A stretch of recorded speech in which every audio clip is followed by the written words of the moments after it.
एक बार फिर से आप सभी का हार्दिक स्वागत, वंदन, अभिनंदन है दोस्तों रिद्धिका हिंदी एकेडमी पे। आप सभी का स्वागत है। आइए दोस्तों, बताना चाहेंगे कि हम कर रहे थे भक्तिकालीन की प्रश्नोत्तरी, भक्तिकाल की, है ना। तो भक्तिकाल की जो प्रश्नोत्तरी कर रहे थे उसमें लगभग 450 प्रश्न थे इस पूरे पीडीएफ में, और आपके समक्ष हम 100 से लेके 320 तक प्रश्न हम कर चुके हैं। तो 320 प्रश्नों की प्रस्तुति, 3 वीडियो में 100 प्रश्नों की प्रश्नोत्तरी आपके समक्ष प्रस्तुत हो चुकी है। आज का ये चौथा वीडियोज होगा दोस्तों, जहां से हम लेंगे प्रश्न संख्या 321 से। कहां से लेंगे? 321 से। आज का ये पहला प्रश्न होगा और आज हम इसे पूरा भक्तिकाल कंप्लीट कर देंगे। आप सभी को बताना चाहेंगे कि यदि आप इस वीडियो को देख रहे हैं और आपने पिछले वीडियो नहीं देखे तो आपसे निवेदन है कि क्रम से आप वीडियो जरूर देखें। भक्तिकाल की प्रश्नोत्तरी करके मैंने चैनल पे प्लेलिस्ट बना दिया है। आइए दोस्तों, पहला प्रश्न देखते हैं। पहला प्रश्न है, भक्तिकाल शाखा के सर्वश्रेष्ठ भक्त कवि हैं। ये प्रश्न आपके समक्ष प्रस्तुत हो रहा है। कृष्ण भक्ति शाखा के सर्वश्रेष्ठ भक्त कवि हैं सूरदास, चैतन्य महाप्रभु, नंददास, हित हरिवंश। ये अच्छा प्रश्न है, आप इनका उत्तर दीजिएगा। चलिए प्रश्नों को आगे बढ़ाते हैं, है ना। चलिए ध्यान देते हैं 321 नंबर के प्रश्न को, ठीक है। चलिए आप लोग जल्दी जल्दी उत्तर दीजिएगा, समय न बर्बाद करते हुए, ठीक है। आइए चलते हैं, प्रश्नों का उत्तर दीजिएगा आप सभी। तो कृष्ण भक्त शाखा के कौन कवि हैं? तो सूरदास हैं। कौन है? सूरदास हैं। तो याद रखेंगे सूरदास हैं, ठीक है।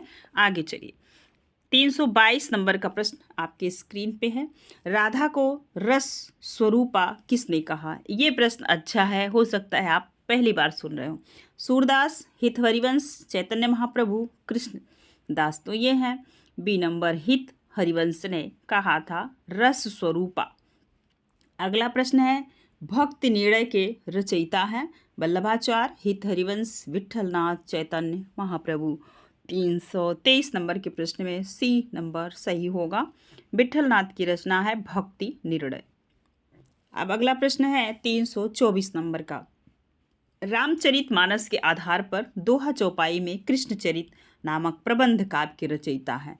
तो रामचरितमानस के आधार पर दोहा चरित में कृष्णचरित नामक प्रबंध काव्य, कैसा काव्य? तो प्रबंध काव्य के रचयिता है ब्रजवासी दास, परमानंद, सूरदास मनमोहन, ब्रज रत्न स्वामी। 324 नंबर के प्रश्न का उत्तर दीजिएगा। ते होंगे ब्रजवासी दास, ए नंबर सही होगा। अगला प्रश्न है, सूरदास मनमोहन किस संप्रदाय के कवि हैं? तो अभी सूरदास आप जान रहे हैं, तो आप एक नए कवि को जानिएगा। सूरदास मनमोहन किस संप्रदाय के कवि हैं? सखी संप्रदाय, गौड़ी संप्रदाय, ब्रह्म संप्रदाय, रुद्र संप्रदाय। 325 नंबर के प्रश्न में आंसर होगा बी, गौड़ी संप्रदाय, बी सही होगा। अगला प्रश्न है 326 नंबर का प्रश्न आपके स्क्रीन पे है। सूरसागर में कितने स्कंध हैं? अच्छा प्रश्न है, 8, 10, 12, 14। तो कितने स्कंद हैं? 12 स्कंद हैं, सी सही होगा। अगला प्रश्न है, सूरसागर के प्रथम स्कंध में अधिकतर हैं बाल लीला पद, गोचारण पद, भ्रमर गीत, विनय। अभी आप जब झारखंड पीजीटी की तैयारी कर रहे थे तो सूरसागर लगा हुआ था सूरदास का, और आपने उसमें स्कंधों में देखा था कितने स्कंध में बटा हुआ है। तो यह प्रश्न आपके लिए नया नहीं है, बस आप याद रखेंगे। सूरसागर के प्रथम स्कंध में अधिकतर है विनय के पद। क्या है? विनय के पद, डी नंबर सही होगा। आगे चलें, 328 नंबर का प्रश्न आपकी स्क्रीन पे है। सूरसागर में राम अवतार की कथा किस स्कंद में वर्णित है? राम के अवतार की कथा, सूरसागर में भी राम के अवतार की कथा कही गई है, वो पूछा जा रहा है किस स्कंद में वर्णित है? नवम में, दसम में, एकादश में, द्वादश में। 328 नंबर के प्रश्न में याद रखेंगे नवम स्कंद है। कौन सा स्कंद है? नवम। अगला प्रश्न है, सूरसागर में कृष्ण का बाल जीवन वर्णित है अष्टम स्कंद में, नवम स्कंद में, किस में है? 329 नंबर के प्रश्न में। तो 2 ऑप्शन इधर है, 2 ऑप्शन आगे है, आप याद रखिएगा, ठीक है। ध्यान दीजिए, नवम स्कंद,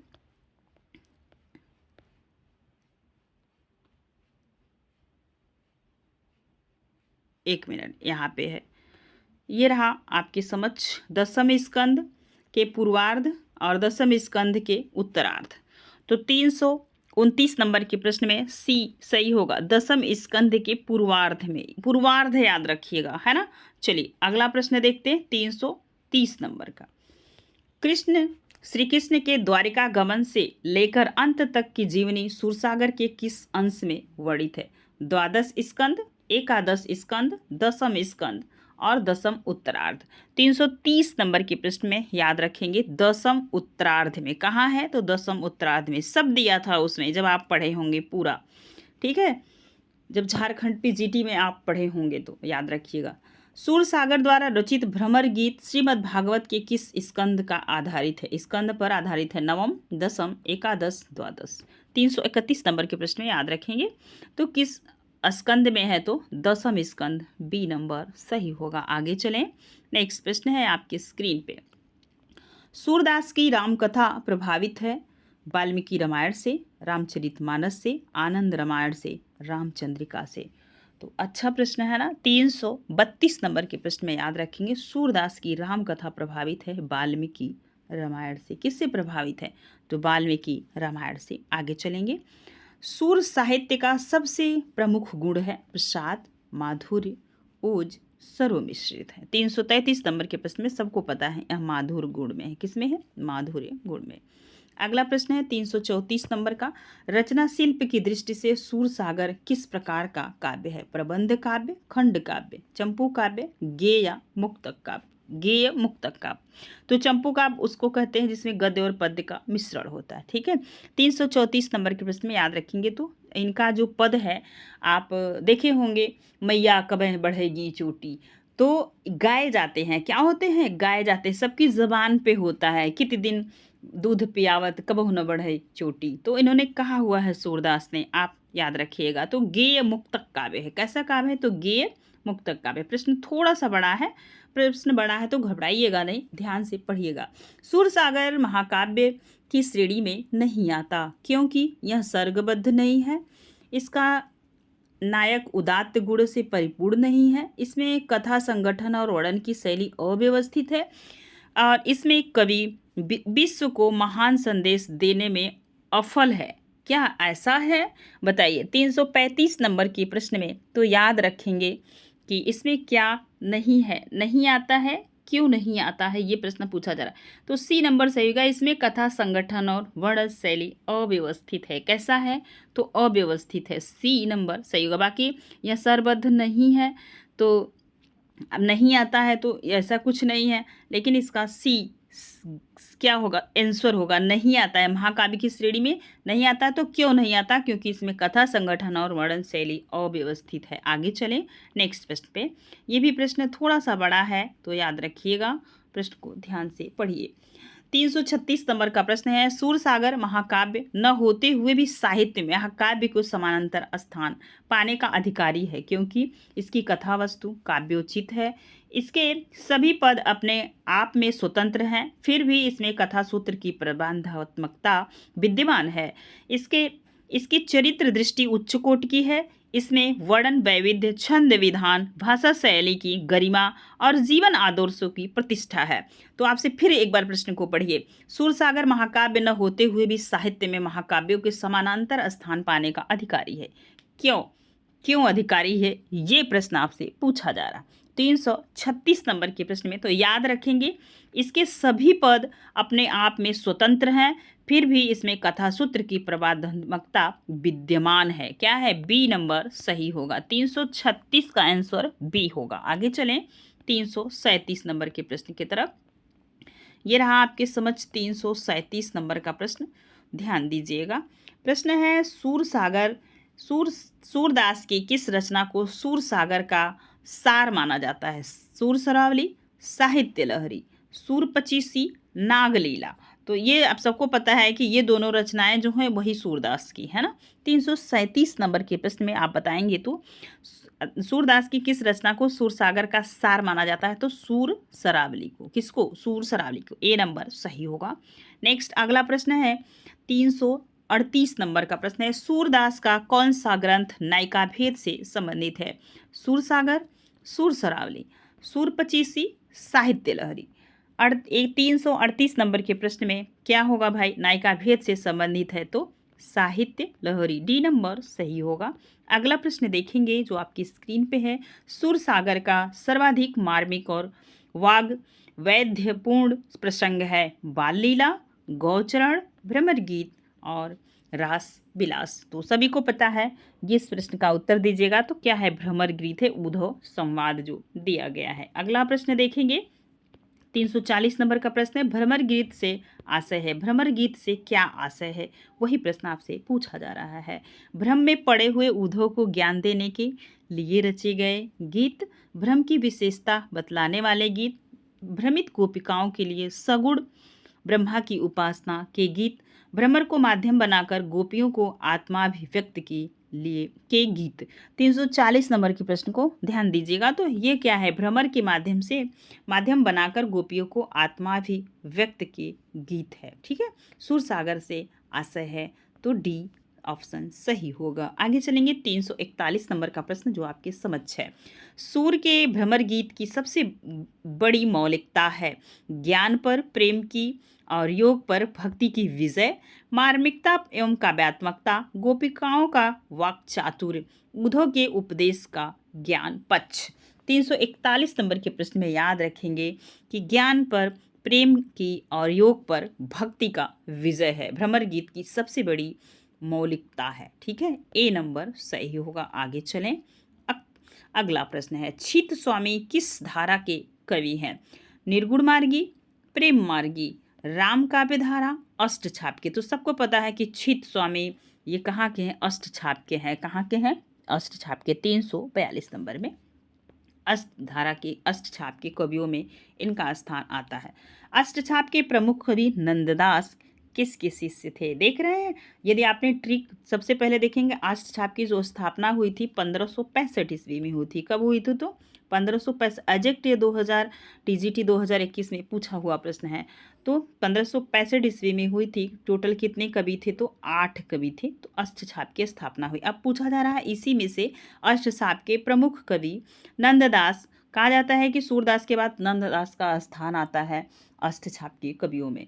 तो नंददास किसके शिष्य थे? विठलनाथ के, वल्लभाचार्य के, हित हरिवंश के, निम्बार्काचार्य के। अब आप बताइएगा 343 नंबर के प्रश्न का उत्तर दीजिए। ये मैंने ट्रिक आपको समझाई है। तो ठीक है, तो ये किसके शिष्य थे नंददास? तो विठलनाथ के शिष्य थे। ए नंबर सही होगा। आगे चलें। अगला प्रश्न आपके स्क्रीन पे है। किसने भ्रमर गीत की रचना नहीं की है? तुलसीदास, मीराबाई, परमानंद दास, हरिऔध। किसने भ्रमर गीत की रचना नहीं की है? अच्छा प्रश्न है। 344 नंबर का प्रश्न आपके स्क्रीन पे है। नहीं की है तो ये मीराबाई हैं। कौन है? मीराबाई। बी नंबर सही होगा। अगले प्रश्न की तरफ चलेंगे। सूरदास ने कितने भ्रमर गीतों की रचना की है? 3, 4, 5, 6। 345 नंबर के प्रश्न में याद रखेंगे तो कितने की है? तो 3। ए नंबर सही होगा। क्या सही होगा? ए सही होगा। आगे चलें। नेक्स्ट प्रश्न 346 नंबर का प्रश्न है। अब अगला प्रश्न आपकी स्क्रीन पे है। सूर का वह भ्रमर गीत जो दोहा चौपाई छंद में है, प्रथम, द्वितीय, तृतीय, ये सभी। 346 नंबर के प्रश्न में याद रखेंगे। सूर का वह भ्रमर गीत जो दोहा चौपाई छंद में है, प्रथम है। कौन सा है? प्रथम है। आगे चलें। ए नंबर सही होगा। 346 के बाद अब हम प्रश्न देखेंगे 347। कौन सा प्रश्न देखेंगे? तो 347 नंबर का प्रश्न देखेंगे। याद रखिएगा, ध्यान दीजिए। सूरदास का कौन सा भ्रमर गीत श्रीमद् भागवत का अनुवाद कहा जा सकता है? प्रथम, द्वितीय, तृतीय, ये सभी। 347 में तो ये प्रथम है। नेक्स्ट अगला प्रश्न देखिए। सूरदास का तृतीय भ्रमर गीत कितने पदों का है? 4, 3, 2, केवल 1। 348 नंबर के प्रश्न में याद रखेंगे सूरदास का जो द्वितीय भ्रमर गीत है वह केवल 1 है। कितना है? कितने पद है उसमें? सिर्फ 1 पद है। अगला प्रश्न है आपके स्क्रीन पे। सूरदास के पश्चात भ्रमर गीत काव्य परंपरा के सर्वाधिक लब्ध प्रतिष्ठ कवि कौन है? कृष्णदास, नंददास, चतुर्भुजदास, परमानंद दास। 349 नंबर में अभी आपको ऊपर हमने बताया था कि सूरदास के बाद नंददास का स्थान आता है। बी नंबर सही होगा। आगे चलें, नेक्स्ट प्रश्न है, गोस्वामी तुलसीदास की किस रचना में भ्रमर गीत परंपरा का निर्वाह हुआ है? कवितावली, गीतावली, कृष्ण गीतावली, विनय पत्रिका। तो पता है कृष्ण गीतावली में। कहाँ से? तो कृष्ण गीतावली में। यदि आप आचार्य रामचंद्र शुक्ल का इतिहास पढ़े होंगे, उन्होंने स्पष्ट लिखा है कि तुलसीदास जी ने जो कृष्ण गीतावली लिखी थी वह सूरदास से प्रेरित होकर। ठीक है, 350 नंबर के प्रश्न में सी ऑप्शन सही होगा। अगला प्रश्न है, अयोध्या सिंह उपाध्याय हरिओद के किस ग्रंथ में भ्रमर गीत परंपरा का निर्वाह हुआ है? प्रियप्रवास, वैदेही वनवास, रस कलश, पारिजात। 351 नंबर के प्रश्न में याद रखेंगे प्रिय प्रवास में। किसमें? प्रिय प्रवास में। अगला प्रश्न है, नेक्स्ट प्रश्न है 352 नंबर का, आधुनिक काल में भ्रमर गीत परंपरा के अंतर्गत एक नया परिवर्तन आया है, वह परिवर्तन है क्या है? भक्ति स्वर की प्रधानता, घोर सिंगारिकता का विरोध, संस्कृत निष्ठ खड़ी बोली में काव्य रचना, राधा कृष्ण और गोपियों को का जन सेवक के रूप में प्रस्तुत करना। प्रश्न को फिर से पढ़िए एक बार। आधुनिक काल में भ्रमर गीत परंपरा के अंतर्गत एक नया परिवर्तन आया है, वह परिवर्तन क्या है? आधुनिक काल में जो आया है, कहाँ से आया है? भ्रमर गीत परंपरा से। अब बताओ, 352 नंबर के प्रश्न का आप सभी उत्तर दीजिएगा। तो ये होगा राधा कृष्ण और गोपियों का जन सेवक के रूप में प्रस्तुत करना। जैसे क्या था कि जब भ्रमर गीत परंपरा थे, उस समय इतना वर्चस्व था अंग्रेजों का कि कवि खुले तरीके से नहीं बात कर पाता था, है ना। तो यही पूछा जा रहा है आपसे कि राधा कृष्ण और गोपियों का जन सेवक के रूप में प्रस्तुत करना। जो हो रहा है वर्तमान में, क्या समस्याएं हैं, हम उनको कितने तरीके से उनकी सेवा कर सकते हैं। एक एक व्यक्ति की सेवा करना, जन सेवा का मतलब है एक एक व्यक्ति का सेवा करना। तो वह परिवर्तन है, तो राधा कृष्ण और गोपियों का जनसेवक के रूप में परिवर्तन है। डी नंबर सही होगा। आप प्रश्न को अच्छे से समझने का प्रयास कीजिएगा, है ना। चलिए, आधुनिक काल की भ्रमर गीत परंपरा में अग्रणी है कौन है? जगन्नाथ दास रत्नाकर, डॉक्टर राम शंकर शुक्ल रसाल, अयोध्या सिंह उपाध्याय हरिओद, भारतेंदु हरिश्चंद्र। 353 नंबर के प्रश्न में याद रखेंगे तो भ्रमर गीत परंपरा का अग्रणी आगे लाने वाले कवि हैं वो है जगन्नाथ दास रत्नाकर। ए नंबर सही होगा। आगे चलें, अगला प्रश्न है, ध्यान दीजिएगा, थोड़ा सा बड़ा प्रश्न है आपकी स्क्रीन पे, तो समझने का प्रयास कीजिए। आधुनिक कालीन काव्य की वह दिव्य कृति जो भ्रमर गीत परंपरा से विकास को पूर्णतः समृद्ध प्रदान करती है, वह क्या है? तो ध्यान दीजिए, सत्यनारायण कविरत्न द्वारा भ्रमरदूत, जगन्नाथ दास रत्नाकर कृत ऊधो शतक, डॉक्टर रामशंकर शुक्ल कृत रसाल मंजरी, अयोध्या सिंह उपाध्याय हरिओद कृत प्रिय प्रवास। तो आप समझ पा रहे हैं पूर्णतः। एक बार प्रश्न को पढ़िएगा। आधुनिक कालीन काव्य की वह दिव्य कृति जो भ्रमर गीत परंपरा के विकास को पूर्णतः समृद्धि प्रदान करती है, उसको आधुनिक काल में कौन सी कृति है जो भ्रमर गीत को समृद्धि प्रदान कर रही है? क्योंकि आप सभी को पता है कि आपके अंदर जो जीनियस आता है वो आपके पूर्वजों से आता है। तो वही जब आप साहित्य लिख रहे हैं तो आपने सीखा किससे आप मोटिवेट हुए हैं इस साहित्य में कुछ अच्छा करने के लिए। प्रश्न का मतलब ये है। 54 नंबर के प्रश्न का आप लोग उत्तर दीजिएगा। 54 से मतलब है, मेरा मतलब है कि 354। ठीक है, 354 नंबर के प्रश्न का उत्तर दीजिए। तो ये है बी नंबर, जगन्नाथ दास रत्नाकर कृत ऊधो शतक। क्या है? ऊधो शतक। आगे चलेंगे। अब अगला प्रश्न देखिएगा, 355 नंबर का प्रश्न। कैसा प्रश्न है? तो 355 नंबर का प्रश्न ए भी थोड़ा समझने का है। भ्रमर गीत परंपरा की वह कृति जिसमें व्यक्तिगत प्रेम के स्थान पर देश प्रेम की, गोपी विरह के स्थान पर यशोदा रूपी भारत माता की दुख की, विवशता और व्याकुलता की सजीव अभिव्यंजना हुई है। कहाँ हुई है? रसाल मंजरी, ऊधो शतक, भ्रमरदूत, प्रिय प्रवास। बताओ, प्रश्न अच्छा है कि नहीं? ठीक है, यह हुआ है भ्रमरदूत में। किसका है भ्रमरदूत? कमेंट सेक्शन में कमेंट के माध्यम से आप बताइएगा। आप किसी कमेंट, जो भी प्रश्न मैं पूछती हूँ उसका जवाब नहीं देते हैं, है ना, दिया करिए। तो मुझे ये इतना पता चलेगा कि आप कितने एक्टिव हैं, कितने चीज़ों पे आप ध्यान रखते हैं ना, बस इतना सा मतलब है। चलो चलते हैं। सूरदास द्वारा रचित ग्रंथ नहीं है। प्राप्य प्यारी, प्राण प्यारी, कृष्ण गीतावली, व्यालो, राम राज्य। सूरदास द्वारा रचित ग्रंथ नहीं है। अब बताओ, 56 नंबर के प्रश्न में बताएंगे। तो यह कृष्ण गीतावली इनका नहीं है, ठीक है, कृष्ण गीतावली इनका नहीं है। आगे चलिए, नेक्स्ट प्रश्न है, अष्टछाप का वह कवि जिसके एक पद को सुनकर वल्लभाचार्य कई दिन तक बेहोश बने रहे थे। ये प्रश्न है आपके सामने, देखिए, सूरदास, नंददास, गोविंद स्वामी, परमानंद दास। 357 नंबर के प्रश्न में याद रखेंगे तो वह कवि हैं परमानंद दास। ऐसे प्रश्न यूजीसी नेट के पाठ्यक्रम में पूछे जाते हैं एग्जाम में, है ना। चलिए अगला प्रश्न देखिए, 358 नंबर का, सूरदास के अतिरिक्त अष्टछाप के दूसरे संगीतज्ञ थे। एक तो सूरदास तो खुद संगीतज्ञ थे, आपने अभी बताया कि सूरदास के बाद किसका नंबर आता है, ठीक है। इस प्रश्न का उत्तर दीजिए, कौन संगीतज्ञ थे? छित स्वामी, गोविंद स्वामी, नंददास, चतुर्भुज दास। 358 नंबर के प्रश्न में याद रखेंगे, स्थान आता है गोविंद स्वामी का, बी नंबर सही होगा। चलो आगे चलते हैं। 359 नंबर का प्रश्न है, अष्टछापीय कवियों में सूर के बाद वात्सल्य का सर्वश्रेष्ठ चित्रण करने वाले कवि थे। वात्सल्य रस के सम्राट कहे जाते हैं सूरदास, क्योंकि इन्होंने बहुत सूक्ष्मता से विवेचन किया है कृष्ण के माध्यम से, ठीक है। तो उसमें जो है कि उनके बाद वात्सल्य की सर्वश्रेष्ठ चित्रण करने वाले कवि हैं नंददास, कुंभनदास, परमानंद दास, गोविंद स्वामी। बताओ, 359 नंबर के प्रश्न में आप उत्तर दीजिएगा, तो ये होंगे परमानंद दास, ठीक है। अगला प्रश्न आपके स्क्रीन पे है, अष्टछाप के कवियों में सर्वाधिक काव्य शास्त्रीय है, कौन है भाई काव्य शास्त्रीय? नंददास, सूरदास, कुंभनदास, कृष्णदास। 360 नंबर के प्रश्न में बताएंगे, तो ये हैं नंददास। कौन है? नंददास। आगे चलिए, रास पंचाध्यायी के रचयिता हैं। रास पंचाध्यायी रचना किसकी है? सूरदास की, नंददास की, जयदेव की, विद्यापति की। 361 नंबर के प्रश्न को आप बताइए। तो ये है रास पंचाध्यायी की रचनाकार हैं नंददास। कौन है? बी नंबर सही होगा। आगे चलेंगे, नेक्स्ट प्रश्न है 362 नंबर का, भ्रमर गीत परंपरा में भंवर गीत के रचयिता कौन है? तो एक भ्रमर गीत है, एक भंवर गीत है। अब भंवर गीत के रचयिता कौन है?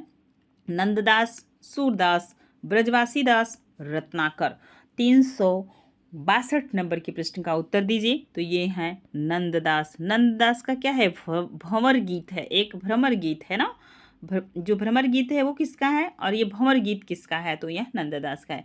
अगला प्रश्न आपके स्क्रीन पे है, ध्यान दीजिएगा। नंददास कृष्ण रास पंचाध्यायी हिंदी का गीत गोविंद किसने कहा है? मतलब नंददास की जो रचना है रास पंचाध्यायी, उसको हिंदी का गीत गोविंद किसने कहा है? रामचंद्र शुक्ल, वियोगी हरि, हजारी प्रसाद द्विवेदी, श्याम सुंदर दास। बताइए 363 नंबर के प्रश्न में बताइएगा, तो ये हैं वियोगी हरि। आगे चलें अगले प्रश्न की तरफ। 364 नंबर का प्रश्न आपके स्क्रीन पे है, तो ये रहे दो ऑप्शन इधर रहे, ठीक है, ये रहे, ध्यान दीजिएगा। नंददास की नायिका भेद संबंधी रचनाएं हैं भंवर गीत, रास पंचाध्यायी, अनेकार्थमाला, अनेकार्थ मंजरी, विरह मंजरी, रास मंजरी, पदावली और नाम मंजरी। अच्छा प्रश्न है, बताइएगा। 364 नंबर के प्रश्न का उत्तर दीजिए, तो क्या होगा? विरह मंजरी और रस मंजरी। आगे चले, नायिका भेद से संबंधित रचनाएं हैं। अगला प्रश्न आपके स्क्रीन पे है, तो ध्यान दीजिए। 365 नंबर का, नंददास कृत पर्यायवाची कोश है अनेकार्थमाला, अनेकार्थ मंजरी, रूप मंजरी, नाम मंजरी। तो प्रश्न से आप देख पढ़ के जान पा रहे होंगे कि सारी रचनाएं किसकी है? नंददास की। लेकिन इसमें पूछा जा रहा है पर्यायवाची कोश है, कौन सी है? तो 365 नंबर के में उत्तर दीजिएगा, ये होंगे नाम मंजरी। नाम मंजरी मतलब पर्यायवाची, है ना, ऐसे याद करो। चलिए, अष्टछापी भक्तों में सूर के बाद सर्वाधिक ख्याति प्राप्त कवि कौन है? नंददास, कुंभनदास, कृष्णदास, परमानंद दास। ठीक है, आप बताइए। 366 नंबर के प्रश्न का आप सभी उत्तर दीजिएगा। 366 नंबर का प्रश्न है, तो इसमें तो आप सीधा जान रहे हैं, समय मत बर्बाद करिए, नंददास होंगे। अब चलिए अगला प्रश्न है 367 नंबर का, द्वादश यश भक्ति प्रताप और हितजु को मंगल के रचयिता है। द्वादश यश भक्ति प्रताप हितजु को मंगल, ये तीनों रचनाएं किसकी हैं? नंददास, कुंभनदास, चतुर्भुजदास, परमानंद दास। 367 नंबर के प्रश्न में याद रखेंगे, ये तीनों रचनाएं किसकी हैं? चतुर्भुज दास की। सी नंबर सही होगा। आगे चलिए, रास पंचाध्यायी में प्रयुक्त छंद है बरवे, रूला, चौपाई, दोहा। 368 नंबर के प्रश्न में याद रखेंगे प्रयुक्त छंद रोला है, बी नंबर सही होगा। अगला प्रश्न देखिएगा, जुगलमान चरित किसकी रचना है? नंददास, सूरदास, कृष्णदास, परमानंद दास। 369 नंबर के प्रश्न में याद रखेंगे जुगलमान चरित कृष्णदास की रचना है, सी नंबर सही होगा। आगे चलेंगे, अगला प्रश्न है, ध्यान दीजिएगा। 370 नंबर का प्रश्न है, अष्टछाप के किस भक्त कवि का संगीत सुनने के लिए कभी कभी तानसेन आते थे? तो 370 नंबर के प्रश्न में याद रखेंगे परमानंद दास, सूरदास, छित स्वामी, गोविंद स्वामी। तो किसके संगीत को सुनने के लिए तानसेन आते थे? कभी कभी आते थे तो गीत स्वामी के, गोविंद स्वामी के, सॉरी गोविंद स्वामी के, डी ऑप्शन सही होगा। अगला प्रश्न है 371 नंबर का, हित 84 के रचनाकार हैं हित हरिवंश, स्वामी हरिदास, चैतन्य महाप्रभु, विठल नाथ। 371 नंबर के प्रश्न में याद रखेंगे तो यह है हित हरिवंश की रचना हित 84। आगे चलेंगे, नेक्स्ट प्रश्न आपके स्क्रीन पे है।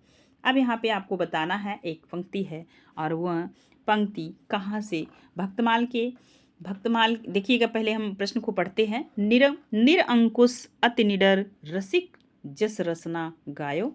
निरअंकुश अति निडर मतलब कोई अंकुश नहीं है, कोई डर नहीं है। अति निडर मतलब बिल्कुल निडर हैं। रसिक जस, और वह रसिक बहुत प्यारी, जस कमाने वाली, रसना मतलब जिह्वा, जिह्वा गाती है। भक्तमाल की यह पंक्ति किसके लिए कही गई है? कबीर, मीराबाई, तुलसीदास, नामदेव। तो 372 नंबर के प्रश्न का उत्तर दीजिए। तो यहाँ कही गई है मीराबाई के बारे में, बी नंबर सही हुआ। जैसा कि इनका जीवन परिचय आप पढ़े होंगे तो बहुत अच्छे से समझ पा रहे होंगे। चलिए, मीरा की उपासना है साख्य, दास्य, माधुर्य, वात्सल्य। तो आप सभी को पता है कि मीराबाई की जो उपासना है वह माधुर्य है। कैसी है? तो माधुर्य 373 में। और देखेंगे वात्सल्य की उपासना किसकी है? तो सूरदास की है। और देखेंगे सख्य भाव तो और दास्य भाव देखेंगे तो यहाँ किसकी है? तुलसीदास की है। आगे चलें, नेक्स्ट प्रश्न की तरफ आगे बढ़ेंगे। नेक्स्ट प्रश्न है 374 नंबर का, गीत गोविंद का टीका, गीत गोविंद की टीका किसकी रचना है? नंददास, छित स्वामी, गोविंद स्वामी, मीराबाई। तो 374 नंबर के प्रश्न में याद रखेंगे गीत गोविंद का टीका किसका है? तो मीराबाई का है। ठीक है, आगे चलें। एक मिनट जो है कि ध्यान दीजिए। 374, हाँ सही है, मीराबाई का। आगे चलते हैं, 375 नंबर का प्रश्न जो होगा वो आपके स्क्रीन पे होगा। चलिए, 375 नंबर के प्रश्न को ध्यान से देखिएगा और आंसर दीजिए। ये रहा, मीरा के काव्य की सबसे बड़ी विशेषता है क्या है? भाव एवं भाषा की अकृत्रिमता, वेदनायुक्त भक्ति, काव्य शास्त्रीय दृश्य से उत्कृष्ट, उपर्युक्त में से कोई नहीं। 375 नंबर के प्रश्न में आप याद रखेंगे कि जो मीरा के काव्य की सबसे बड़ी विशेषता है भाव एवं भाषा की अकृत्रिमता।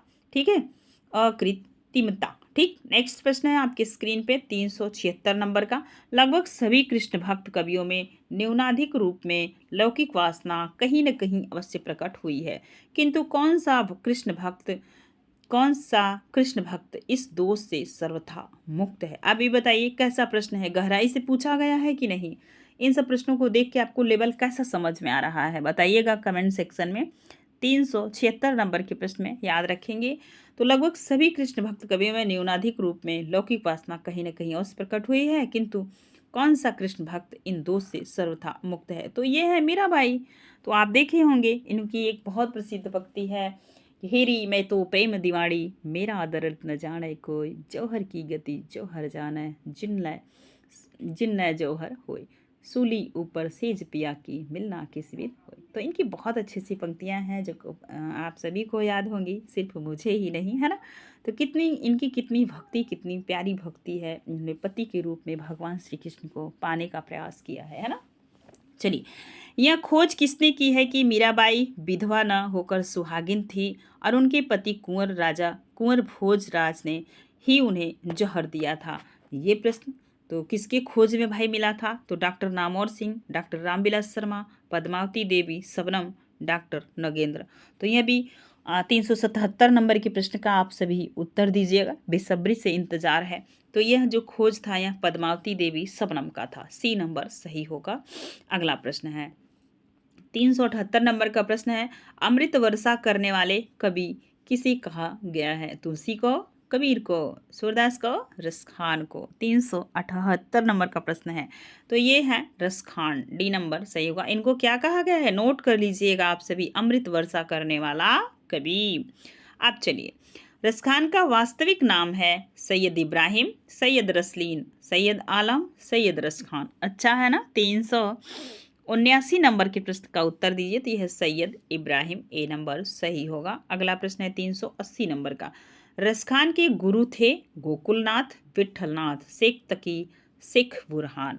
380 नंबर के प्रश्न में सबको पता है रसखान के गुरु थे विठलनाथ। कौन थे? विठलनाथ। अगला प्रश्न है, प्रेम वाटिका जिसका प्रकाशन 1614 ईस्वी में, इसके रचयिता कौन है? प्रेम वाटिका किसकी रचना है? मीराबाई, गोविंद स्वामी, रसखान, रहीम। 381 नंबर के प्रश्न में उत्तर होगा प्रेम वाटिका रसखान की है। मिलान करने में यह प्रश्न बहुत आता है। रहीम को खाना की उपाधि किसने दी? जहांगीर, शाहजहां, नूरजहां, अकबर। 382 नंबर के प्रश्न में सबको पता है कि यह जो है कि 82 नंबर का प्रश्न का उत्तर क्या होगा? तो याद रखेंगे अकबर। मैंने जल्दबाजी में जहांगीर पे टिक कर दिया, आप ध्यान दीजिएगा। किसने दिया था? तो अकबर दिए थे। ठीक है, आगे चलें। देखिए 383 नंबर का प्रश्न है, बरवे नाई का भेद किसकी रचना है? रहीम की, तुलसी की, घनानंद की, देवकवि की। 383 नंबर के प्रश्न में आंसर होगा बरवे नाई का रहीम की रचना है, ए नंबर सही होगा। अब चलेंगे 384 नंबर के प्रश्न की तरफ। ये रहा आपके समक्ष प्रश्न प्रस्तुत है, रहीम की वह कृति जिसमें किसी नगर में रहने वाली विभिन्न जाति के स्त्रियों का उल्लेख मिलता है। किसका मिलता है? तो विभिन्न जाति के स्त्रियों का उल्लेख मिलता है, याद रखेंगे। चलिए बताइए, बरवे नाई का भेद, नगर शोभा, सिंगार सोरठा, रास पंचाध्यायी। 384 नंबर के प्रश्न का उत्तर दीजिएगा, तो ये है नगर शोभा, बी नंबर। आगे चलें नेक्स्ट प्रश्न की तरफ, मदनाष्टक किसकी रचना है? गंगकवि, होलराय, रहीम, रसखान। मदनाष्टक किसकी रचना है? तो यह रहीम की रचना है, सी नंबर सही होगा। आगे चलें नेक्स्ट प्रश्न है 386 नंबर का, बरवे नाई का भेद की भाषा है राजस्थानी, खड़ी बोली, ब्रज, अवधी। तो बरवे नाई का भेद की जो भाषा है वो कौन सी है? तो अवधी है, डी नंबर सही होगा। आगे चलें, आप देखेंगे रहीम द्वारा रचित खेत कौतुकम का विषय है ज्योतिष, व्यंग, नीति ग्रंथ, इनमें से कोई नहीं। 387 नंबर के प्रश्न में याद रखेंगे, तो खेत कौतुकम कैसा है? तो यह एक ज्योतिष ग्रंथ है, ए नंबर सही होगा। आगे चलें 388 नंबर का प्रश्न है आपकी स्क्रीन पे, रहीम कृत मदनाष्टक की भाषा है ब्रज, अवधी, खड़ी बोली, फारसी मिश्रित, ब्रज। 388 नंबर के प्रश्न में याद रखेंगे, रहीम की जो रचना है मदनाष्टक उसकी भाषा है खड़ी बोली, सी नंबर सही होगा। आगे चलेंगे नेक्स्ट प्रश्न आपके स्क्रीन पे है और बड़ा प्रश्न है ना, इसमें हमें क्या करना है? मिलान करना है, फिर इसका उत्तर देना है। हम यहीं पे लिख लेंगे और सीधा जाके मिला लेंगे।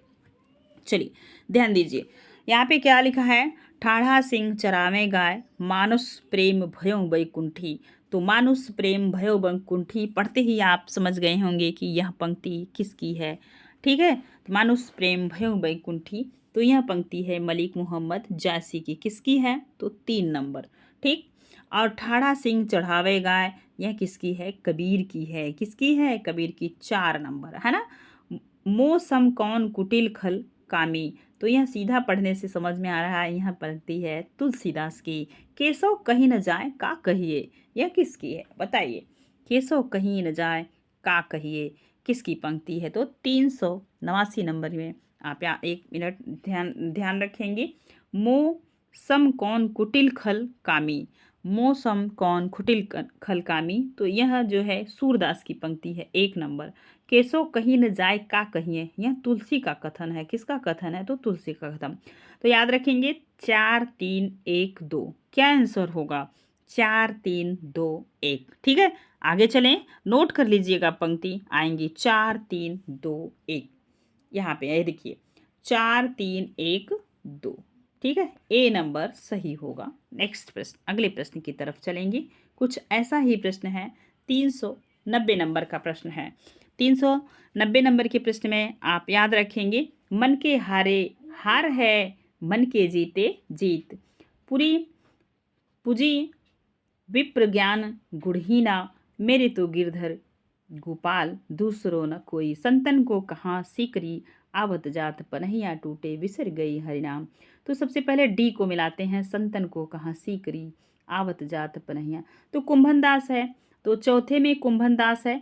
तो याद रखिएगा, चौथे में 4 में पहला, तो ये देखो 4 में पहला पहले आ गया, ये है ना।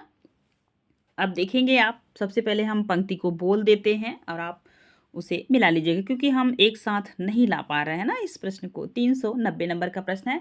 तो मन के हारे हार है, मन के जीते जी, किसका पंक्ति है? तो कबीरदास का है। ठीक, नेक्स्ट दूसरी वाली थी, पूजी विप्र ज्ञान गुण हीना, तुलसीदास की है। मेरे तो गिरधर गोपाल दूसरो न कोई, मीराबाई की है। संतन को कहाँ सीकरी, आवत जात पनहिया टूटे, बिसर गए हरिराम, कुंभनदास की। ठीक है, तो नोट कर लीजिए। अगला प्रश्न आपके स्क्रीन पे कुछ ऐसा ही प्रश्न है, क्योंकि ये सारे प्रीवियस ईयर पेपर के प्रश्न करेक्ट किए गए हैं। देखो, इसको पूरा स्क्रीन पे लाने का प्रयास कर रहे हैं। ठीक है, चलिए, प्रश्न थोड़ा छोटा हो गया है लेकिन हम देखेंगे।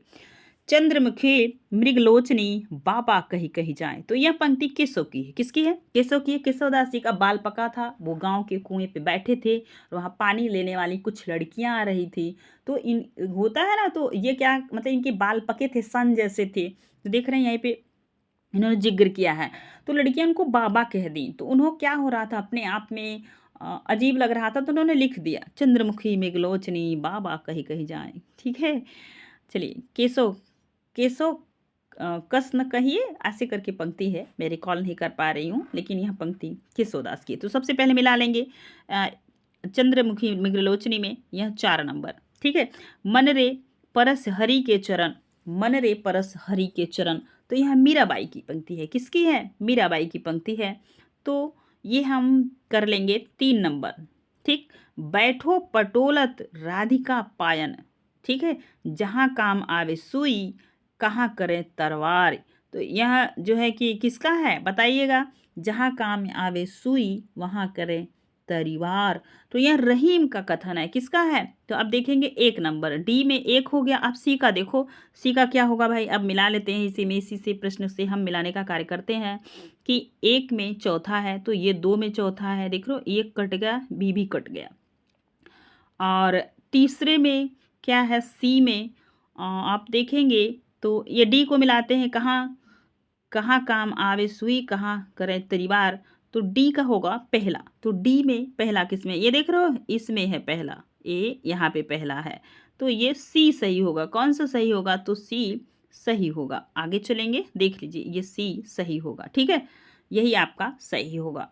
अब बैठो पटोलत राधिका पायन। अब मान लीजिए आपको प्रश्न नहीं आ रहा है, तो किसका होगा? तो ये जो है यहाँ पे देख पा रहे होंगे, सी में पांचवा है, तो ये सी का 5वां कौन होगा? रसखान होगा। ठीक, ऐसे करके प्रश्न को हल करिएगा। ठीक, अब चलते हैं, कुछ ऐसा ही फिर प्रश्न आपके स्क्रीन पे आया है और बड़ा प्रश्न है, यहीं पे हम कर लेंगे, इसके बाद हम चलेंगे उधर पे मिला लेंगे। ध्यान दीजिए, 352 नंबर का प्रश्न जो है वो आपके स्क्रीन पे है। आप थोड़ा सा ध्यान देके प्रश्न को हल कीजिए, है ना।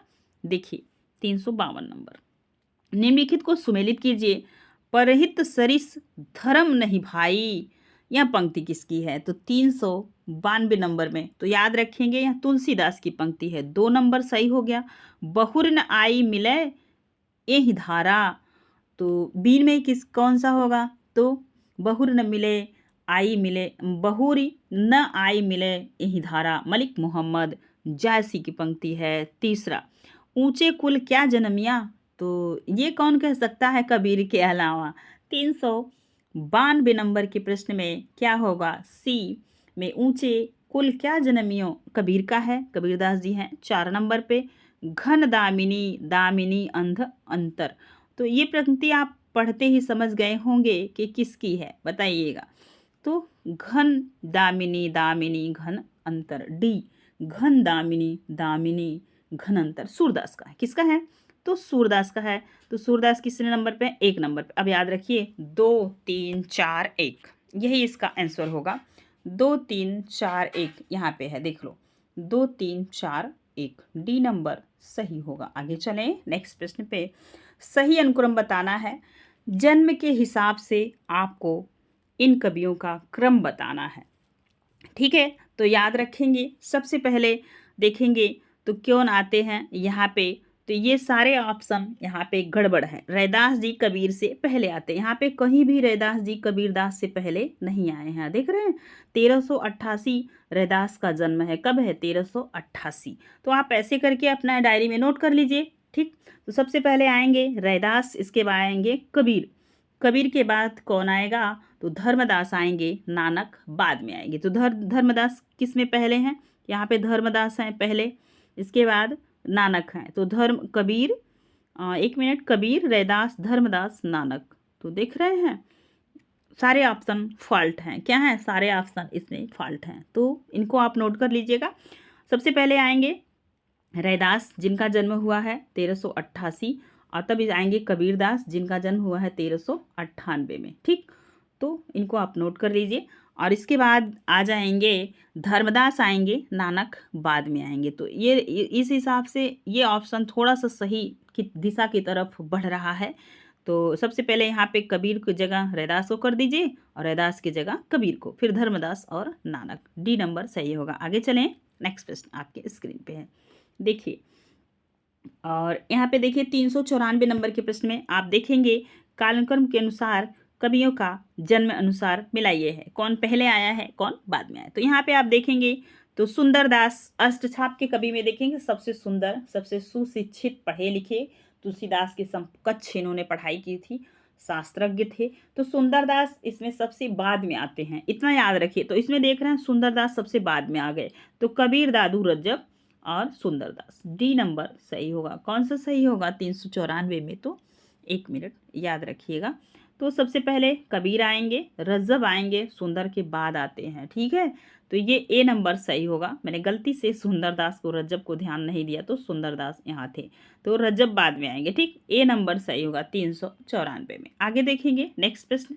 नेक्स्ट प्रश्न है यहाँ पे कालानुक्रम सही अनुक्रम ज्ञात कीजिए।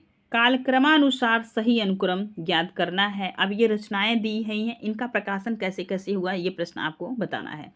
तो ये बताइए, सबसे पहले आएगा, याद रखेंगे, आप देखेंगे पद्मावत, मृगावती, चंदायन, हंसावली, क्रम से यही दिया हुआ है। अब आपको बताना है किसका क्रम सही है। 395 नंबर के प्रश्न में समय ज़्यादा हो रहा है, डेट बताएंगे, वीडियो बहुत बड़ा हो जाएगा। ये हंसावली पहले है, चंदायन है, इसके बाद मृगावती है, पद्मावत है। पद्मावत 1540 ईस्वी में, याद रखिएगा। ठीक, आगे चलें। तो 395 नंबर के प्रश्न में बी आपका आंसर होगा। कौन होगा? बी। चलिए आगे चलते हैं। 396 नंबर का प्रश्न है, सही अनुक्रम बताइए। वल्लभाचार्य, विठलनाथ, सूर, गोकुलदास। बताओ कौन सबसे पहले आएंगे? सबसे पहले वल्लभाचार्य आएंगे। ठीक है, अब वल्लभाचार्य और विठलनाथ, इसके बाद तो इनके अष्टछाप के कवि आएंगे। ठीक है, तो 396 नंबर के प्रश्न में आप याद रखेंगे वल्लभाचार्य, विठलनाथ, गोकुलनाथ, इसके बाद सूरदास। सी नंबर सही होगा। ऐसे आगे चलो। अब कुछ रचनाएं दी हुई हैं जिनका अनुक्रम बताना है, कौन सी रचना पहले आएगी। तो 397 नंबर के प्रश्न में याद रखिएगा, सबसे पहले बीजक आएगी, सतबानी आएगी, अंगवधु आएगी, अखरावट, क्योंकि अखरावट किसका है? जिनका है जैसिक।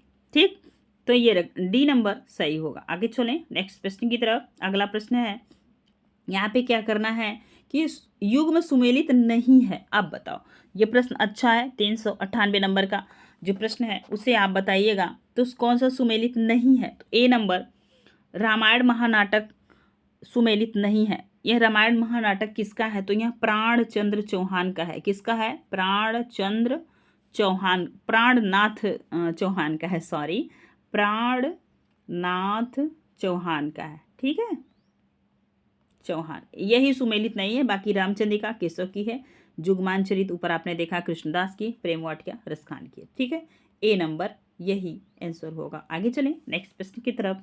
प्रश्नों की संख्या थोड़ा ज़्यादा है तो जल्दी जल्दी कवर करना होगा, है ना। समय भी ज़्यादा हो गया, लगभग 40-45 मिनट का यह वीडियो हो चुका है और आज हम ख़त्म कर देंगे। मैंने आपसे कहा था 399 से 326 तक के यह प्रश्न है। इसमें क्या कहा गया है कि जो पंक्ति हैं, कथन दिया गया है, उनके रचयिता ग्रंथ के 4 नाम दिए गए हैं। इनमें से एक सही है, आपको सही विकल्प का चयन कीजिए।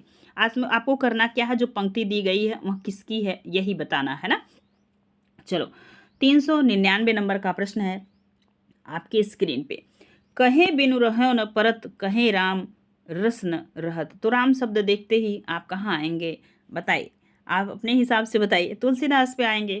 केशव कहीं न जाए का कहिए, ऊपर आपने यह पंक्ति देखा ही है किसकी है, तो सूर की, तुलसी की, कृष्णदास की, नंददास की। 400 प्रश्न में याद रखेंगे। केशव, केशव शब्द देख के आप नहीं आएंगे केशवदास पे, याद रखिएगा। ठीक है, तुलसीदास की पंक्ति है। देखिए, भय बिन होए न प्रीत कई बार कहा जाता है और यह आज के वर्तमान समय में टीचर सबसे ज़्यादा कहते हैं कि जितनी गाइडलाइंस बनी हैं, आप बच्चे को दंड मत दीजिए, तो बच्चा सुनता नहीं है, हम उसे पढ़ा नहीं पाते हैं। तो देख रहे हैं यह पंक्ति है, भय बिन होए न प्रीति। भय नहीं होगा तो फिर वही होगा जो वर्तमान में शिक्षा व्यवस्था में चल रहा है ना, सिर्फ रिपोर्टिंग कीजिए। आप आए हैं नहीं आए हैं, बस बच्चा पढ़े या न पढ़े, सारा पेपर वर्क ला के ये लोग शिक्षा व्यवस्था को ध्वस्त कर रहे हैं, है ना। सब भुक्तभोगी हैं। चलिए कोई बात नहीं। भय बिन होए न प्रीति, जैसी कबीर तुलसी रहीम। ऐसा कौन कह सकता है, सबसे पहले बताइए। यह तुलसीदास की पंक्ति है, सी नंबर सही है। गोरख जगायो जोग भगति भगायो लोक। यह पंक्ति किसकी है, कबीर की, दादू की, प्राणनाथ की, तुलसीदास की। 402 नंबर के प्रश्न में उत्तर दीजिएगा। तो यह पंक्ति है तुलसीदास की और यह पंक्ति कहीं कहाँ गई है, तो कवितावली में कहे हैं, कवितावली में। यह प्रश्न कई बार रिपीट होता है, ठीक है, नोट कर लीजिएगा। चलिए आगे चलते हैं नेक्स्ट। मातु पिता जग जाए तज्जो विधिहु न, लिख्यो कुछ भाल भलाई। तो यह पंक्ति तुलसीदास स्वयं अपने जीवन पे लिखे हैं। मातु पिता जग जाए तज्जो, माता पिता पैदा होते ही इन्हें त्याग दिए थे। विधु न लिखो कुछ भाल, भगवान मेरे किस्मत में, मेरे मस्तक में पता नहीं क्या लिखे थे, भलाई बुराई क्या नहीं पता, लेकिन इन्होंने स्पष्ट भाषा में लिखा है। यह पंक्ति किसकी है, तो तुलसीदास की है। ए नंबर सही होगा। अगला प्रश्न है, जनक सुता जग जननी जानकी, अतिशय प्रिय करुणा निधान की। यह पंक्ति किसकी है, प्राणनाथ की, तुलसीदास की, तानसेन की, रामचरण दास की। 404 नंबर के प्रश्न में आंसर होगा तुलसीदास। देख रहे हैं, जनक सुता जग जननी जानकी, अतिशय प्रिय करुणा निधान की। ठीक, अगला प्रश्न है 405 नंबर का। कत विधि रची नारी जग माही, पराधीन सपनों सुख नाही। यह रामचरित मानस की पंक्ति कई बार आपके समझ आती होगी। दैनिक जीवन में लोग उलाहना देते हैं, कहते हैं, सुनते हैं। ठीक, यह किसकी है, तो तुलसीदास की। सी नंबर सही होगा। आगे चलें। सूर ही वात्सल्य है, सूर ही सूर है। अब यह कथन किसका है, प्रोफेसर वासुदेव, डॉक्टर हजारी प्रसाद द्विवेदी, आचार्य नंद दुलारी वाजपेयी, रामचंद्र शुक्ल। 406 नंबर के प्रश्न में सूर ही वात्सल्य है, वात्सल्य ही सूर है, तो किसने कहा, शुक्ल जी ने। नेक्स्ट अगला प्रश्न देखेंगे। अगला प्रश्न है 407 नंबर का। सूरदास की कविता में हम बिस्पाई राग सुनते हैं, वह राग मनुष्य के हृदय का सूक्ष्म उद्गार है। क्या है, सूक्ष्म उद्गार। यह प्रश्न किसने कहा है, यह कथन किसका है, तो डॉक्टर राम कुमार वर्मा, आचार्य रामचंद्र शुक्ल। तो यह कथन किसका है, तो वर्मा जी का है। ए नंबर सही होगा। आगे चलें 408 नंबर के प्रश्न की तरफ। 408 नंबर का प्रश्न आपकी स्क्रीन पे है और आप बताइएगा इसका आंसर क्या होगा। ठीक है, चलिए। भ्रमर गीत सूर साहित्य के मुकुटमणि है। क्या है, मुकुटमणि है। भ्रमर गीत सूर साहित्य के मुकुटमणि है। यदि वात्सल्य और श्रृंगार पदों को निकाल भी दिया जाए तो हिंदी साहित्य में सूर का नाम अमर रखने के लिए भ्रमर गीत ही काफ़ी है। बहुत बार पूछा गया प्रश्न, किसका कथन, हजारी प्रसाद द्विवेदी, आचार्य रामचंद्र शुक्ल, महावीर प्रसाद द्विवेदी, नामवर सिंह। तो यह शुक्ल जी कहे हैं। कौन कहा है, शुक्ल जी। अगला प्रश्न है, नेक्स्ट प्रश्न देखिएगा ध्यान से, 409 नंबर का। श्रृंगार और वात्सल्य के क्षेत्र में जहाँ तक इनकी सूर की दृष्टि पहुँची, वहाँ तक और किसी कवि की नहीं। यह किसका कथन है? वियोगी हरि, श्याम सुंदर दास, रामचंद्र शुक्ल, पंडित हजारी प्रसाद द्विवेदी।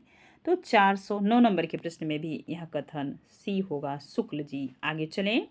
तजो, ध्यान दीजिए 410 नंबर का प्रश्न है, तजो रे हरि विमुखनि को संग किसका पंक्ति है? कबीर का, सूरदास का, तुलसीदास का और सूरदास का। 410 नंबर के प्रश्न में याद रखेंगे यह सूरदास का है, डी नंबर सही होगा। आगे चलिए। कर्मयोग ज्ञान उपासन सब ही भ्रम भरमायो, श्री बल्लभ गुरु तत्व सुनायो, लीला भेद बतायो। किसका है? सूरदास का। सूरदास मनमोहन का, नंददास का, परमानंद दास का। 411 नंबर के प्रश्न में यह पंक्ति सूरदास की है, ए नंबर सही होगा। अगला प्रश्न है, मानो भाई मानो माई घन घन अंतर दामिनी। किसकी पंक्ति है? मीराबाई, सूरदास, केशवदास, नरोत्तम दास। 412 नंबर के प्रश्न में याद रखेंगे यह पंक्ति सूरदास की है, बी नंबर सही होगा। काह करो बैकुंठ जाई, जह नहीं नंद जसोदा नाही, जह नहीं गोपी ग्वाल न गाए। यह जो है किसकी पंक्ति है? प्रश्न ये आपसे पूछा जा रहा है, तो 413 नंबर में याद रखेंगे। सूरदास, सूरदास, मदन मोहन, परमानंद दास, तुलसीदास। काह करो बैकुंठ जाई, जह नहीं नंद जसोदा नाही, जह नहीं गोपी ग्वाल न गाए। तो परमानंद दास की पंक्ति है। किसकी पंक्ति है? परमानंद दास की। अगला प्रश्न है, संतन को कहा सीकरी, आवत जात पनहिया टूटे, बिसर गयो हरिनाम। 414 नंबर के प्रश्न में यह कुंभनदास की पंक्ति है, बहुत बार पूछी जाती है। चलिए 415 नंबर की पंक्ति है, कीधो सूर को सर लग्यो, कीधो सूर को पीर, कीधो सूर को पद लग्यो, वेद्यो सकल शरीर, तानसेन, प्राणनाथ, नाभादास, हृदयराम। 415 नंबर में याद रखेंगे यह पंक्ति तानसेन की है। किसकी है? तानसेन की है। अगला प्रश्न आपके स्क्रीन पे। चलते हैं जल्दी जल्दी प्रश्नों को हल करते हैं, आज पूरा कंप्लीट करवा देना है भक्ति काल। अरुण गात अति प्रात पद्मिनी, प्राणनाथ भय। यह पंक्ति है जयशंकर प्रसाद की। जयशंकर निराला, केशवदास निराला, महादेवी। तो 416 नंबर में आप याद रखेंगे यह पंक्ति है केशवदास की। किसकी है? केशव की। आगे चलिए। सब जाति फटी दुख की दुपटी, कपटी न रहे जहाँ एक घटी। यह पंक्ति है पद्माकर की, भूषण की, केशव की, तुलसीदास की। 417 नंबर के प्रश्न में याद रखेंगे यह पंक्ति केशवदास की, सी। घायल की गति घायल जाने और न जाने कोई। बताइए यह पंक्ति किसकी है? तो देखने से ही समझ में आ रहा है, सूरदास, तुलसीदास, कबीरदास, मीराबाई। तो 418 नंबर में यह पंक्ति याद रखेंगे मीरा जी की है, डी नंबर सही होगा, है ना। चलिए नेक्स्ट प्रश्न है 419 नंबर का। प्रेम हरि को रूप है, त्यो हरि प्रेम स्वरूप, एक होई दोय यूं लसै, ज्यों सूरज अरु धूप। तो किसका है? रसखान का, रहीम का, तुलसी का, कबीर का। 419 नंबर के प्रश्न का आप लोग उत्तर दीजिएगा। तो यह रसखान की पंक्ति है। किसकी पंक्ति है? तो रसखान की पंक्ति है। 1 घंटे से ज़्यादा वीडियो हो जाने पे अपलोड नहीं होगा, तो हम थोड़ा जल्दी जल्दी करेंगे ना। 419 नंबर में आपने देखा रसखान की पंक्ति है। आप देखेंगे 420 नंबर का प्रश्न, या लंगूटी अरुका मरिया, पर राज तिहुपुर को तजिडारो। मतीराम की है, रसखान की, पद्माकर की, भूषण की। 420 नंबर के प्रश्न में याद रखेंगे यह पंक्ति रसखान की। किसकी है? रसखान की। अगला प्रश्न है, पानी गए न उबरे, मोती मानुष चून। बहुत बार आप उदाहरण पढ़े होंगे अलंकार में। अब बताइए पंक्ति किसकी है? कबीर की, तुलसी की, रहीम की, रसखान की। 421 नंबर के प्रश्न में याद रखेंगे यह पंक्ति है रहीम दास की। अगला प्रश्न 422 नंबर का है और टोटल 425 तक प्रश्न है, ध्यान दीजिए। प्रीतम छवि मन में वसी, पर छवि कहाँ समाए, तुलसीदास जैसी, कबीर, रहीम। किसकी पंक्ति है 422 नंबर में? तो यह पंक्ति है रहीम की। रहीमन कौ का करें, जुआरी चोर लवार, जो पत राखन हार है, माखन चाखन हार। पंक्ति किसकी? रहीम की, रसखान की, रजब की, कबीर की। 423 नंबर के प्रश्न में आप देखेंगे यह पंक्ति रहीम की है, ए नंबर सही होगा। और 425 नंबर का प्रश्न है आज का अंतिम से पहले का प्रश्न, प्रेम प्रेम सब को कहत, प्रेम न जानत कोई, जो जन जाने प्रेम, तो मरे जगत क्यों रोई। ठीक है, प्रेम अगर यदि आप जानते हैं तो क्यों रोते हैं, क्यों मरते हैं। देखिए 424 नंबर के प्रश्न में यह किसका है? तो सुजान, रसखान, प्रेम वाटिका, दान लीला। मतलब यह पंक्ति किसकी है ये तो आप समझ गए। अब यहाँ प्रेम वाटिका जिसकी रचना है उसी की यहाँ पंक्ति है, तो यह कहाँ से ली गई है, तो यह प्रेम वाटिका से ली गई है। बी नंबर सही होगा। अगला प्रश्न और आज का अंतिम प्रश्न, ठीक है। देखिए, कलित ललित माला वा जवाहर जड़ा था, चपल चखन वाला चांदनी में खड़ा था, कट तट बीच मेला, पीत सेला नवेला, अलीबन अलवेला यार मेरा अकेला। यह कहाँ से लिया गया है? रहीम, दोहावली, मदनाष्टक, नगर शोभा, बरवे नायिका भेद से। 425 नंबर के प्रश्न में याद रखेंगे, यह मदनाष्टक की पंक्ति है। कहाँ की पंक्ति? मदनाष्टक की। वीडियो आपको कैसा लगा हमें कमेंट सेक्शन में कमेंट के माध्यम से ज़रूर बताइएगा। अगर वीडियो पसंद आए तो प्लीज़ इस परिवार को थोड़ा सा आगे बढ़ाने में आप मेरा सहयोग करें, ताकि मैं बहुत अच्छे से और अच्छे कंटेंट के साथ आपके समक्ष प्रस्तुत हो जाऊंगी। ठीक है, आज के लिए बस इतना ही। फिर मिलेंगे नेक्स्ट वीडियो में। वीडियो पसंद आएगा तो एक बार फिर से प्लीज़ लाइक शेयर कमेंट ज़रूर कीजिएगा। चैनल पे आप नए हैं तो ऐसे ही कंटेंट पाने के लिए चैनल को सब्सक्राइब कर लीजिएगा, बेल आइकन ज़रूर बजाइएगा ताकि नोटिफिकेशन आपको जल्दी जल्दी मिले। धन्यवाद दोस्तों।